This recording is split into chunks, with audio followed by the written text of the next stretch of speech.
subordinação da mulher, países do mundo que consideram que a tortura, o assassinato, a execução de pessoas sem julgamento minimamente justo são legítimas. Quer dizer, tudo isso a gente tem em muitos lugares do mundo e, felizmente, no Brasil tem tortura, sim. O Brasil tem várias falhas, mas isso tudo não está mais nos valores públicos. Ninguém defende isso em público. Quando eu li, estou lendo o livro do Daniel Arão Reis Filho sobre a coluna Prestes, ele diz que a coluna Prestes, em 500 municípios, encontrou poucas escolas, muitas cadeias e nenhum hospital, percorrendo o Brasil na década de 20. É a biografia do Prestes. É o livro do Daniel Arão, que não teve o apoio da família do Prestes, eu sei, mas que é um livro... A filha revoltou-se, inclusive.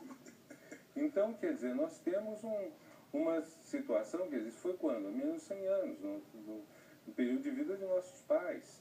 Então, essas coisas todas são muito preocupantes, Tines, mas ao mesmo tempo, dá para notar que isso está mudando. Uma parte da tensão social que a gente tem no Brasil, a gente tem que reconhecer, ela está ligada à dificuldade da inclusão social. Na hora que uma sociedade foi desenhada para uma proporção pequena de pessoas, começa a acolher todo mundo, ela tem dores.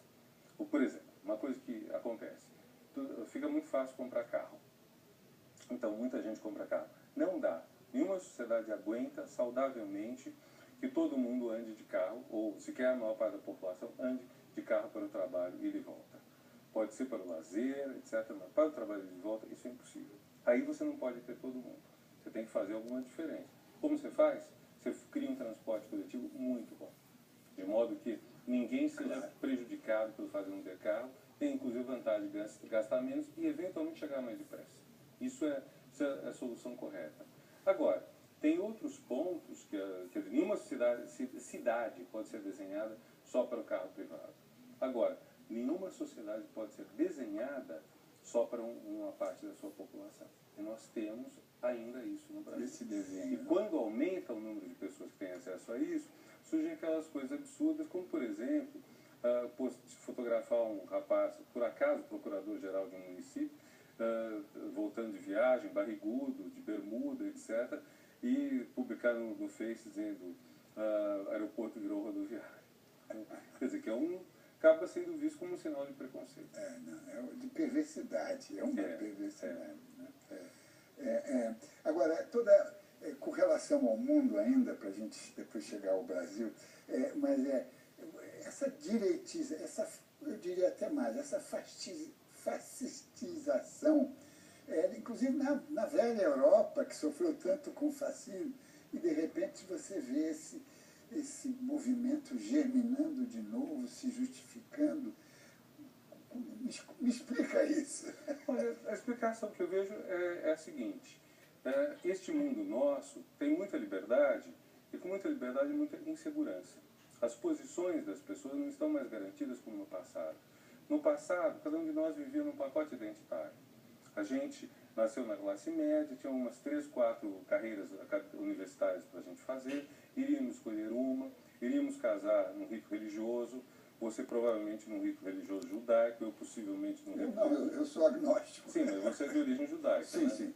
Eu provavelmente num rito de origem católica, embora também eu não pratique.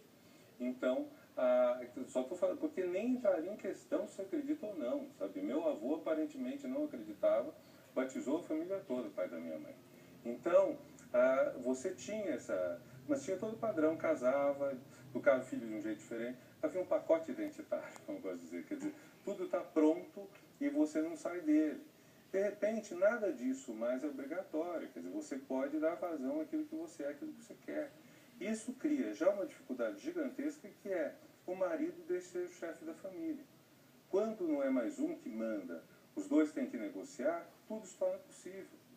Se um marido e uma mulher têm projetos de residência diferentes, ele pode se amar muito. Projetos de carreira diferentes pode se amar muito, a relação pode ficar impossível. Então, nós ficamos numa situação mais instável, com maior liberdade, maior possibilidade de realização pessoal, mas estranhamente também maior possibilidade de frustração. Liberdade inclui isso. E acho que esse horizonte todo assusta muito. Muita gente sente-se assustada. Olha, Eu recebi muitas mensagens depois que fui indicado pela presidenta para o Ministério. A maior parte das mensagens são ótimas, mas um pequeno número de mensagens diz: o senhor tem que restaurar a disciplina na sala de aula. O aluno que fizer isso tem que ser expulso, etc. Eu olho e penso, bom, estão falando de condutas horríveis, que não podem ser toleradas. Concordo. Mas a demanda principal é: coloca a ordem nessa bagunça e tudo vai resolver. Isso não existe. Esse não é um projeto pedagógico, não é um projeto de país. E no Brasil há uma certa ideia muito antiga de que você, tendo um homem providencial, autoritário, mal-humorado, despótico, tudo vai funcionar. Pois é. Isso é uma herança da colônia, não é? Talvez da religião, não? Herança da colônia, seguramente, herança do mundo todo, porque o mundo todo foi assim já. Quer dizer, democracia, o Cristóvão Buarque diz uma vez, nós temos 5.000 anos de ditadura e 200 anos de democracia, 200 e tantos agora.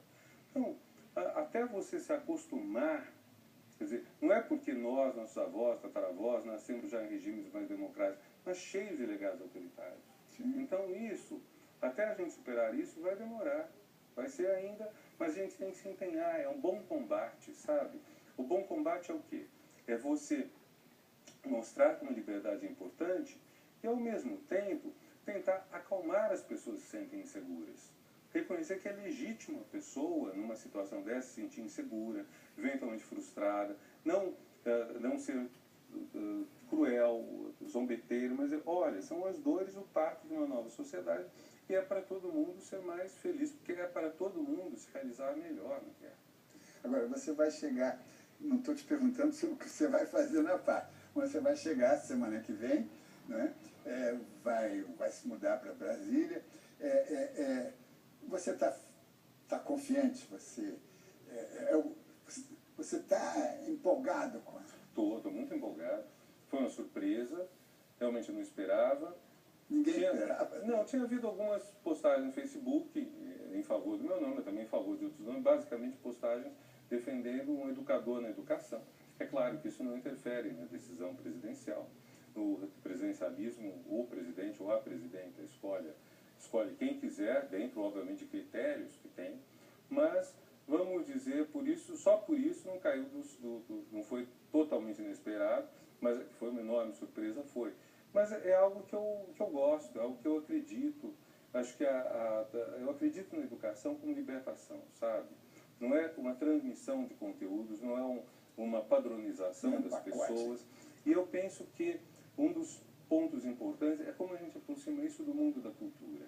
O mundo da educação é um mundo mais regulado. Ele tem cursos, tem currículos, tem nota, tem diploma. Fazendo uma esquematização muito simples.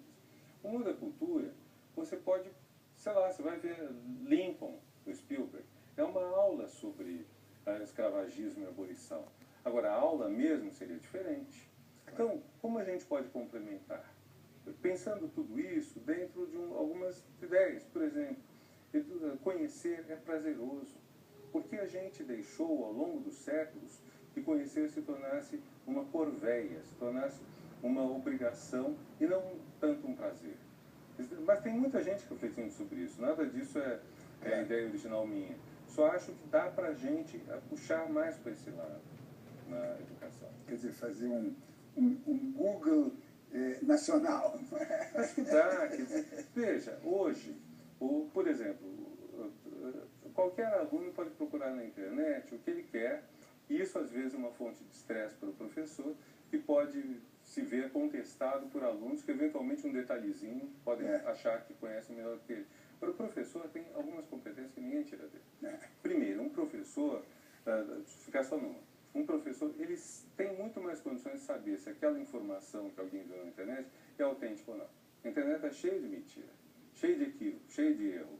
Então, se você estudou um assunto, você olha aquilo e fala, isso é bobagem, não tem base. Você sabe procurar. Existem sites de boatos, de rumores, que desmontam boatos e rumores. E geralmente quando eu vejo no Facebook, algum lugar assim, uma coisa que supõe que um lado seja demasiado burro ou demasiado canalha, eu vou à busca e geralmente a informação é falsa. Claro, porque a simples suposição de que o outro não é capaz de absorver tudo, né, Já é reacionária. Já é para qualquer lado, contra, seja falando entre o Brasil, Sim. contra o PT, contra o PSDB, tem muita bobagem circulando. Não, eu acho que a gente precisa não mais dividir o país segundo partidos, não é? Eu acho. Inclusive, esses dois partidos começaram juntos. Os dois começaram um projeto ético muito forte, os dois empenhados na melhora dos direitos humanos,